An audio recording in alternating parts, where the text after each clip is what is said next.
लिख लो अगला, खानवा का युद्ध, बैटल ऑफ खानवा, अपने भरतपुर में एक जगह पड़ती है, खानवा का युद्ध। पहले वाले के ठीक एक महीने बाद, वो 16 फरवरी है ना, ये 17 मार्च को हुआ था। इसकी डेट याद रखना थोड़ा सा, ये कोई पूछेगा आपसे। 17 मार्च 1527, बैटल ऑफ खानवा। खानवा कहां पड़ता है? भरतपुर, लिख लेना कोष्टक में भरतपुर। बैटल ऑफ खानवा, खानवा का युद्ध कब हुआ? खानवा का युद्ध बताओ देखे।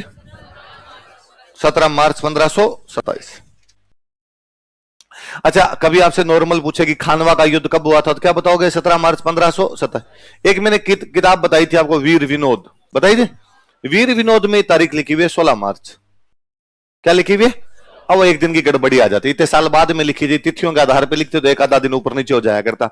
आपसे कोई स्पेसिफिक पूछे कभी कि वीर विनोद के अनुसार खानवा का युद्ध कब हुआ था? 16 मार्च। नॉर्मल पूछे खानवा की लड़ाई कब हुई थी? 17 मार्च। पर वीर विनोद में तारीख क्या? लिख लो कोष्टक में, वीर विनोद के अनुसार 16 मार्च, अकॉर्डिंग टू वीर विनोद। किसकी किताब है वीर विनोद? कवि राजा श्यामलदास, अकॉर्डिंग टू वीर विनोद।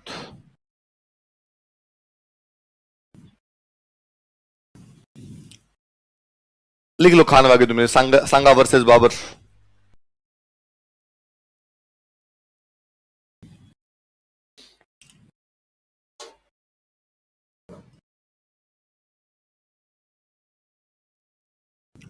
हाँ, इब्राहिम लोदी को 2 बार हराया, दिल्ली पे कब्जा नहीं किया। भारत ने पाकिस्तान को 4 युद्धों में हरा दिया। क्या पाकिस्तान पे कब्जा हो गया? हुआ कब्जा? नहीं हुआ, खत्म बात। हराने का मतलब कब्जे नहीं होते। हाँ हाँ, लिखो कारण, लिखो युद्ध के कारण। युद्ध के कारण पहले एरिया इतने दूर दूर हुआ करते कि चित्तौड़ बैठ के दिल्ली पे कंट्रोल हो नहीं सकता, इसलिए समझते थे इस बात को, इसलिए टैक्स वैक्स लेके छोड़ देते, चुपचाप उधर बैठा रहे, इधर आने की कोशिश मत कर।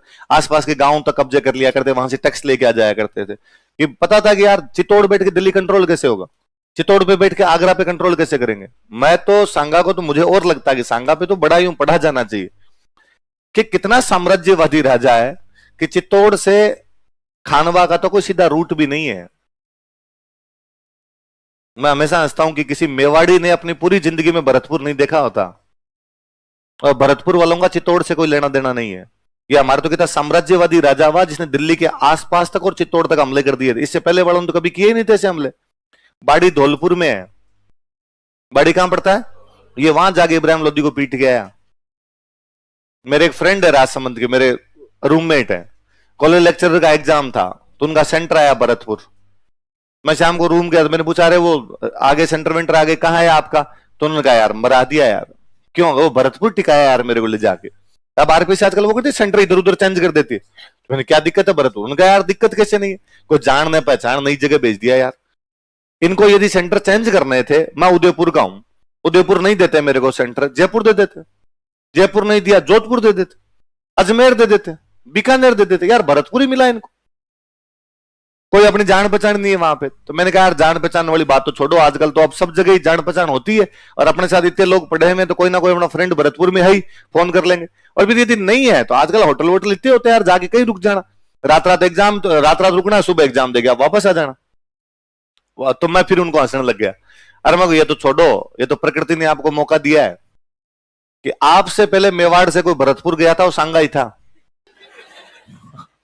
सांगा के बाद में कोई मेवाड़ी दोबारा भरतपुर पे नहीं गया था। तो आपको मौका है, एक बार वापस आप खानवा जाके आओ, ताकि मेवाड़ी देखें सही कि खानवा क्या है क्या चीज नहीं है।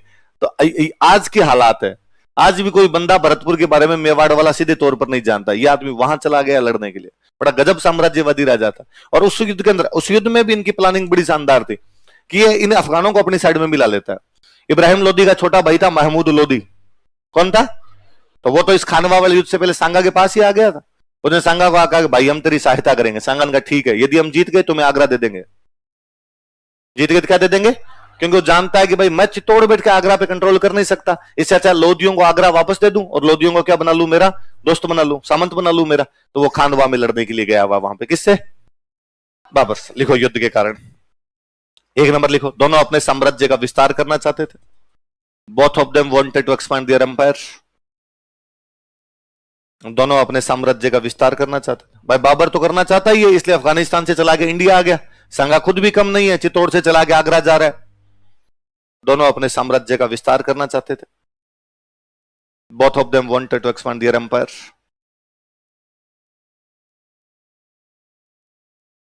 दो नंबर लिखो, सांगा ने बयाना के किले पर कब्जा कर लिया था। सांगा कैप्चर्ड बयाना फोर्ट। सांगा ने बयाना के किले पर कब्जा कर लिया था। सांगा कैप्चर्ड बयाना फोर्ट।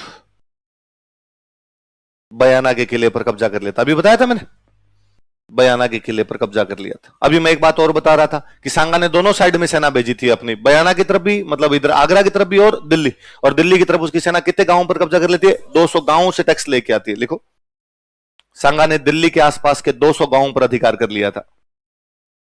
सांगा कैप्चर्ड 200 विलेज नियर दिल्ली। सांगा ने दिल्ली के आसपास के 200 गांवों पर अधिकार कर लिया था। सांगा कैप्चर्ड 200 विलेज नियर दिल्ली। अच्छा, बाबर भारत में किसको हरा के अपना शासन स्थापित कर रहा है? अफगानों कर रहा है। अफगानों कौन से नेता को उसने मार दिया? इब्राहिम लोदी। अब इब्राहिम लोदी का छोटा भाई है, उसका नाम है महमूद लोदी। क्या नाम है? और वो किसकी शरण में बैठा हुआ है?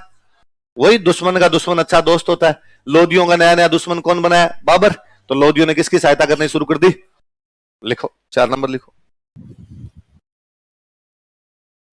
सांगा अफगानों के नेता महमूद लोदी के साथ गठबंधन बना रहा था। सांगा अफगानों के नेता महमूद लोदी के साथ गठबंधन बना रहा था।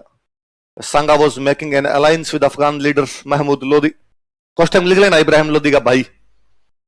सांगा अफगानों के नेता महमूद लोदी के साथ गठबंधन बना रहा था। Sanga was making an alliance with Afghan leader Mahmud Lodi. Sanga अफगानों के नेता महमूद लोदी के साथ गठबंधन बना रहा था। Sanga was making an alliance with Afghan leader Mahmud Lodi. अफगानों के नेता महमूद लोदी के साथ क्या बना रहा था? गठबंधन बना रहा था। कौन? सांगा। किसके साथ में?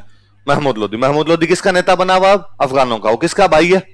इब्राहिम तो मर गया। इब्राहिम मर गया तो अफगानों का नेता अब कौन बन गया?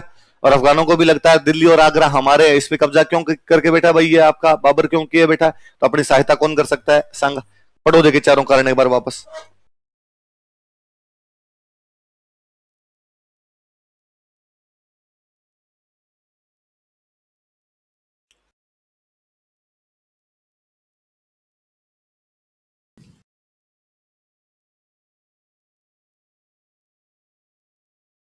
पढ़ ली? अच्छा, सिंपल सा, दोनों साम्राज्य का विस्तार करना चाहते हैं और सांगा ने तो करना शुरू कर ही दिया। दिल्ली के आसपास के कितने गांव डकार गया। आगरा के आसपास कौन से किले पे कब्जा किए बैठा। अब किसकी सहायता कर रहा है? महमूद लोदी। वो अफगानों का रहा है कि तुम्हें मैं राज्य दिला दूंगा। इसका मतलब क्या है कि बाबर को हरा देंगे और क्या है? अच्छा, एक बाबर एक बड़ी शानदार सी बात लिखता है अपनी डायरी के अंदर, एक अलग सी बात लिखता है। बाबर कहता है कि मैं जब फरगना में बैठा था। कहां पर बैठा था? जब मैं फरगना में बैठा था तो एक दिन सांगा का एक दूत मेरे पास आया। किसका दूत? और सांगा के दूत ने मेरे को कहा कि भाई बाबर, मुझे सांगा ने भेजा है और सांगा को इब्राहिम लोदी तंग कर रहा है। कौन तंग कर रहा है? और सांगा की इब्राहिम लोदी खिलाफ पार नहीं पड़ रही, इसलिए सांगा ने तेरे को बुलाया कि भाई बाबर तू इंडिया पे आ जा, इंडिया पे आके इब्राहिम लोदी पर अटैक कर और सांगा तेरी पूरी सहायता करेगा। ऐसा कौन लिखता है? बाबर खुद लिखता है कि मुझे भारत पर हमला करने के लिए किसने बुलाया है? किसके खिलाफ? और मैं आ गया सांगा के कहने पे। लेकिन पानीपत के पहले युद्ध में जब मैं इब्राहिम लोदी के खिलाफ लड़ रहा था, मैंने सांगा को खूब फोन मैसेज किए कि आप मिलके लड़ते हैं, पर इसने सब जगह ब्लॉक ही मार दिया मेरे को और ये मेरी सहायता करने के लिए नहीं आया। मैं इसको सबक सिखाना चाहता हूं। क्या करना चाहता हूं? तो बाबर इसका कारण ये लिखता है कि इसने वादा खिलाफी की है। क्या किए? मेरा प्रॉमिस तोड़ा इसने, मुझे बुलाया था लेकिन मेरा साथ देने के लिए नहीं आया। और अपनी किताब में लिखता है, बाबर ने डायरी लिखी थी खुद की। बाबर की डायरी का नाम है बाबरनामा। क्या नाम है?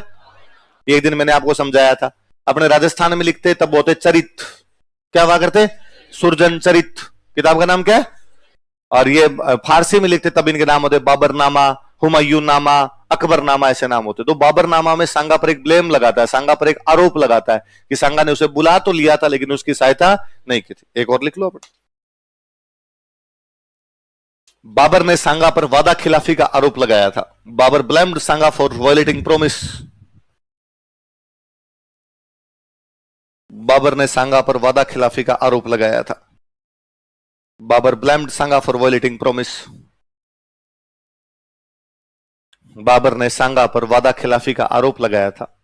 Babar blamed Sanga for violating promise. Sanga पर किसका आरोप लगाया था? वादा खिलाफी का आरोप लगाया था। Blamed Sanga for violating promise. अच्छा, पर हम ये बात करते हैं कि इस बात पे हंसी सी आती है बात में कि पहली बात तो कि बाबर लिख रहा है कि सांगा किससे परेशान हो रखा था? इब्राहिम लोदी से। तो वो क्या ही परेशान होता, इब्राहिम लोदी उससे परेशान था। वो 1517-18 में इब्राहिम लोदी को 2 युद्धों में पीट चुका था और इब्राहिम लोदी की तो औकात ही नहीं थी कि इधर देखे, और इब्राहिम लोदी को उसकी सीमा में घुस घुस के मार रहा था। बाड़ी में युद्ध लड़के है, बाड़ी और आगरा 30-35 किलोमीटर के अंतर पे है। अगलों की राजधानी है आगरा और उनकी राजधानी के आसपास में जाके तबाह मचा के आता है उनकी। तो इब्राहिम लोदी के लिए तो क्या ही वो बुलाएगा। फिर दूसरी बड़ी बात, ये बात जो बाबर ने अपनी बुक में लिखी है, इसको बाबर के अलावा किसी ने नहीं लिखा। यदि इतनी बड़ी बात हुई होती कि सांगा ने बाबर को बुलाया होता तो बाबर का कोई ना कोई आसपास का इतिहासकार, को दूसरा मुस्लिम इतिहासकार इस बात को तो लिखता, कोई इंडिया वाला इतिहासकार भी इस बात को लिखता कि यार सांगा कितना निकम्मा राजा है कि उसने भारत पर आक्रमण के लिए किसको बुला लिया। यह बात केवल बाबर ने लिखी है, बाबर के अलावा यह बात कोई भी नहीं लिखता। तो फिर बाबर यह बात क्यों लिख देता है? तो अपने आप को जस्टिफाई कर रहा है। वो कहा भाई अब डायरी लिख रहा है अपनी, तो भाई मैं हमला करने के लिए क्यों जा रहा हूं? तो कहता है इसका हमला करने का मेरा कारण यह है क्योंकि इसने मुझे बुला तो लिया था लेकिन मेरी सहायता नहीं की। तो ये कारण अपने सबसे लास्ट में लिखना है, पहले ऊपर वाले कारण लिखने, फिर ये लिखना है कि बाबर ने यह आरोप लगाया था कि मैं हमला क्यों कर रहा हूं, क्योंकि सांगा ने मेरा प्रॉमिस तोड़ा। तो क्या क्या कारण आप दोबारा बताओ? दोनों अपने साम्राज्य का, जो सांगा उसने दिल्ली के आसपास के, आगरा के पास के कौन से किले पे, अब वो किसके साथ गठबंधन कर रहा है? अफगानों के साथ। अफगानों का नेता कौन है? महमूद लोदी किसका भाई है? और बाबर एक आरोप लगाता है कि इसने मुझे बुला लिया था लेकिन उस वादे को पूरा नहीं किया, पानीपत के पहले युद्ध में मेरी सहायता नहीं की। आई बात समझ में? अच्छा, अब भाई बयाना का युद्ध होता है 16 फरवरी और खानवा होता है आपका 17 मार्च। महीने भर का टाइम है। दोनों आगरा के बीच की सी लोकेशन पड़ती है। उधर बाबर अपना आगरा खाली करता है, आगरा खाली करके इधर खानवा में आके बैठता है। सांगा अपने पहले से यहां पे तैयार बैठा ही था। महीने भर दोनों ने तैयारी की। उधर बाबर अपनी तोपें लगा रहा है। भारत में, उत्तर भारत में सबसे पहले तोप यदि कोई लेके आया था तो वो कौन था? इससे पहले अपने यहां तोपों की लड़ाई नहीं थी, बारूद की लड़ाई अपने यहां पे थी नहीं। अपनी लड़ाइयां थी तीर कमान, तलवारें और भाले। भाला भाले से लड़ लेगा, तीर कमान वालों से लड़ लेंगे और तलवार वाले तलवार वालों से लड़ लेंगे। पहली बार बाबर भारत में, उत्तर भारत में तोपें लेके आया था, बारूद लेके आया था। तो उसने अपनी तोपों को एडजस्ट करना शुरू किया। बयाना के युद्ध में उसके खूब सारे सैनिक घायल हो गए थे, उनको उसने ठीक करवाना शुरू किया उसने। अब यहाँ थोड़े थोड़े घायल वगैरह सब सही हो गए और बाबर को लगा कि अब अपने लड़ाई की जा सकती है। तो बाबर ने एक दिन अपने सारे सैनिकों को इकट्ठा किया और इकट्ठा करके कहा कि भाई कल अपने खानवा के मैदान में सांगा के खिलाफ लड़ेंगे, क्या तुम सब तैयार हो? हाउस द जोश? सबने कहा लो सर। ये जोश क्या हो रखा हमारा? तो बाबर ने कहा क्या बात करते हो यार, जोश लो क्यों रखा तुम्हारा, लड़ना क्यों नहीं चाहते? फौजियों के नहीं लड़ने के पीछे 2 बड़े कारण। एक कारण तो यह था कि बाबर जब वहां से आया था, काबुल से आया था, फरगना से आया था भारत पर हमला करने के लिए, तब फौजियों को यह कह के लाया था कि अपने इंडिया चलेंगे, खूब सारा धन मिलेगा, लूटपाट मचाएंगे वहां पे, तो लूटपाट में आपको धन मिल जाएगा और इंडिया से तुम्हें लड़कियां दिला के लाऊंगा। ये तो इंडिया से महिलाएं मिल जाएगी और एक इंडिया से अपने को क्या मिल जाएगा? धन मिल जाएगा। अपने जाएंगे और आएंगे। तो उन अफगानों के दिमाग में था, फौजियों के दिमाग में यह था जो वहां से अफगानिस्तान से उसके साथ आए थे, इंडिया जाएंगे, महिलाएं उठा के लेके आ जाएंगे और धन लेके आ जाएंगे और फटाफट वापस आ जाएंगे। लेकिन बाबर वापस गया ही नहीं, बाबर यहीं बैठ गया। फौजियों को साल भर हो गया यहां बैठे हुए, 26 में आए थे, अब 27 आ गया। उनको अब घर की याद आ रही थी, चिट्ठी आई है, संदेश आते टाइप के कई गीत गाने पड़ रहे थे उनको। इसलिए फौजी कह रहे थे यार हमें वापस जाना, तेरे साथ यहां नहीं बैठना है। दूसरा बड़ा कारण, मुसलमान राजाओं की खासियत हुआ करती थी कि वो दुश्मन की जासूसी करवाते, और जब सांगा की जासूसी करवाई गई तब पता चला कि सांगा के एक पैर नहीं है, एक हाथ नहीं है, एक आंख नहीं है, एक कान नहीं है, 80 घाव थे उसके शरीर पे। कितने घाव थे? 80 घाव लगे थे तन में, फिर भी व्यथा नहीं थी मन में। तन पे कितने घाव थे? 80, लेकिन मन में किसी भी प्रकार की चिंता इसलिए हरिवंश राय बच्चन बोल के गए कि मन के हारे हार है न मन के जीते। आपने यदि मन में ही सोच लिया मैं पास कर लूंगा एग्जाम, तब तो पास हो जाएगा, और पहले ही सोच लेते हैं अपनी पारे नहीं। तो फिर मारवाड़ी में कहावत है कि रोता जावे वे मरेड़ा का समाचार ले आवे। जो रोते हुए जाते हैं वो समाचार भी किसका लाते हैं? मृत्यु के समाचार लाते हैं। तो पहले घरों में किसी काम के लिए भेज दे कि जा वो फलाना काम करके आ, रुको वो तो नहीं होगा, तो घरों लगे मत जा, रुक जा, नहीं जाना, दूसरे भाई को भेज दिया करते। जब नीति खोटी है तो ये काम कभी भी नहीं होगा। तो सांगा वो आदमी साहब 80 घाव लगे हुए उसके बावजूद लड़ने के लिए गया हुआ है। तो सांगा के बारे में जब पता चला है, पता लगवाया उन लोगों ने, तो पता चला कि यार ये घायल है भयंकर, उसके बावजूद लड़ने के लिए आया हुआ है। और पता चला कि आज दिन तक इसके सामने जो गया है भगा भगा के मारा है उसको। तो सांगा बाबर ने जब पूछा क्यों नहीं लड़ना चाहते, तो फौजियों ने कहा कि भाई साहब ये जो सामने आ रहा है इसके हाथ नहीं, पैर नहीं, आंख नहीं, कान नहीं, उसके बावजूद लड़ने के लिए आ रहा है, तो मिनख तो नहीं है, डाकी है, और इससे क्या लड़ेंगे अपने? आज दिन तक इसके सामने जो गया इसने भगा भगा के मारे। बाबर ने कहा नहीं नहीं ऐसी कोई बात नहीं, ऐसी क्या बात नहीं है, मेहंदी ख्वाजा सुल्तान मिर्जा वाला वीडियो देख ले तू, धोतियां पीछे रह गई थी वहां, थोड़े दिन पहले मारा अपने को तो पकड़ पकड़ के इसने। और भाई साहब इससे नहीं लड़ना, इससे लड़ोगे जिसमें तेरा घाटा उसका, अपने मरमुरा जाएंगे। ये जितनी लुगाइयां हाथ आई है, जितने रुपए हाथ आए हैं, इनको लेते हैं और यहां से वापस जाते हैं। अपने नहीं लड़ाई करनी यहां पे, नहीं हंसने की बात नहीं। मैं इस पे गंभीर सोचता हूं हमेशा कि इस अफगानिस्तान साइड के लोग कितने जाहिल और गंवार थे, जिनको एक राजा ये कह के लाया था कि औरतें मिलेगी वो आगे। इसे पता चलता उनकी महिलाओं के प्रति कितनी बुरी सोच थी। आक्रांत दुर्दांत टाइप के लोग रहे होंगे जो इस चक्कर में आए थे कि लड़कियां उठा के लाएंगे। और ये आज दिन तक दिखता है कि तालिबान वालों के कब्जा करने के बाद महिलाओं की हालत क्या है, डेली फतवे जारी होते हैं। तो आप सोच लो जब 22-21वीं शताब्दी में आके भी कोई ये फतवे जारी कर देता है कि साहब लड़कियां स्कूल नहीं जाएगी, लड़कियां ये नहीं करेगी, ये नहीं करेगी, तो आज के 500 साल पहले तो कितने जंगली रहे होंगे। मिनखपना अभी तक नहीं है। अमेरिका जैसा भला अच्छा देश जब इनको नहीं सुधार पाया तो ये अपनी मौत ही मरेंगे कभी, और कोई इलाज नहीं है बाकी। तो बाबर ये कह के उन सैनिकों को लाया था। अब सैनिक वापस जाना चाहते थे, बाबर को लगा मरा दिया। यदि फौजी लड़ेंगे नहीं तो राजा किसके साथ लड़ेगा? तो बाबर को लगा सैनिकों को मोटिवेट किया जाए। तो बाबर सैनिकों को भाषण देता है एक शानदार सा, और बाबर ने कहा कि तुम क्या सोचते हो मैं खुद के लिए लड़ता हूं? फौजी उनका सोचते क्या दिख रहा है? तुम क्या सोचते हो मैं साम्राज्य विस्तार के लिए लड़ता हूं? हाँ साम्राज्य विस्तार के लिए लड़ रहे हो तुम। और बाबर ने कहा कि नहीं तुम गलत सोचते हो। ना बाबर खुद के लिए लड़ रहा है, ना बाबर साम्राज्य विस्तार के लिए लड़ रहा है। अल्लाह ताला ने बाबर को फरमाया है कि इस्लाम की पताका इस छोर से उस छोर तक फहरानी है। मैं पहाड़ों पे, घाटियों पे, मरुस्थलों पे, मैदानों में सब जगह इस्लाम का झंडा फहराना चाहता हूं। मैं जिहाद करना चाहता हूं। क्या करना चाहता हूं? जो धर्म के लिए लड़ाइयां होती हैं उन लड़ाइयों को क्या बोला करते थे? मैं जिहाद करना चाहता हूं। तुम नहीं जानते ये सांगा कितना बड़ा काफिर राजा है। काफिर मतलब जो मूर्ति पूजा करते, ये काफिर राजा। और ये जब हिंदुस्तान के अंदर अपनी सेना लेके निकलता है तो इसके डर के मारे 300 मुसलमानों के झंडे झुक जाते हैं। ये भारत के अंदर मुसलमानों को तंग करता है। यदि तुम लड़ोगे मेरे साथ तो वेल एंड गुड, यदि तुम नहीं लड़ोगे तो बाबर अकेला लड़ेगा, बाबर अकेला जिहाद करेगा। यदि बाबर जिंदा रहा तो बाबर गाजी बन जाएगा।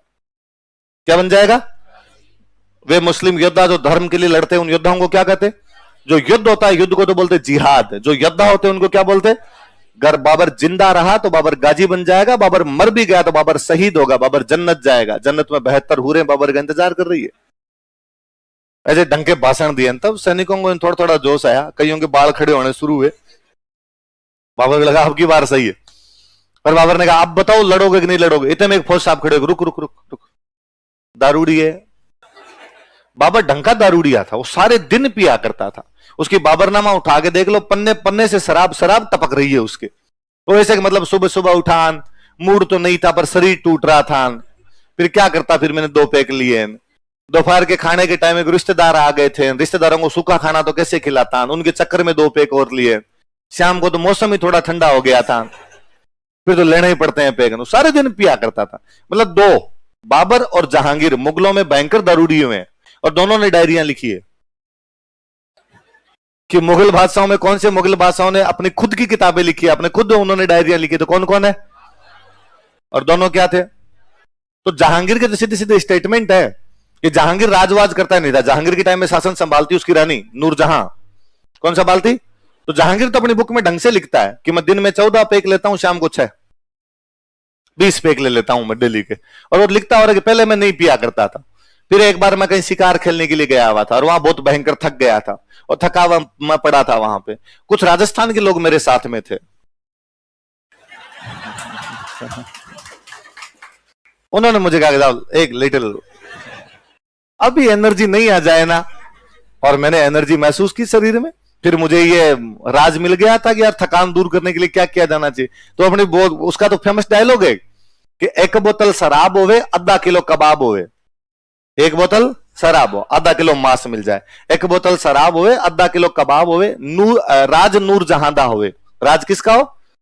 पावे खरा होवे चे पावे खराब होवे, भले अच्छा हो भले ही बुरा हो, राज किसका होना चाहिए? नूर जहां का। फिर अपने को बोतल और कबाब के अलावा कुछ भी।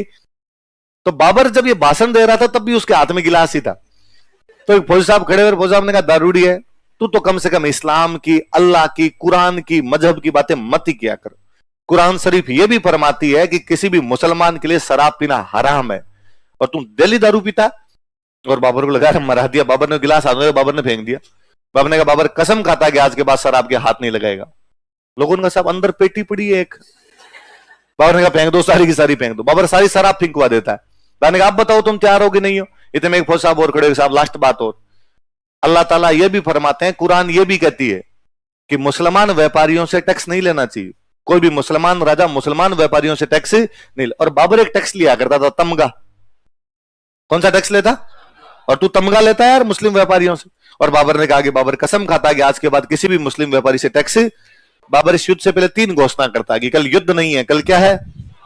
मैं आज के बाद क्या नहीं पीऊंगा, और मैं मुस्लिम व्यापारियों से क्या नहीं लूंगा। लाइन छोड़ के लिखो, कारण हो गए, लाइन छोड़ के लिखना।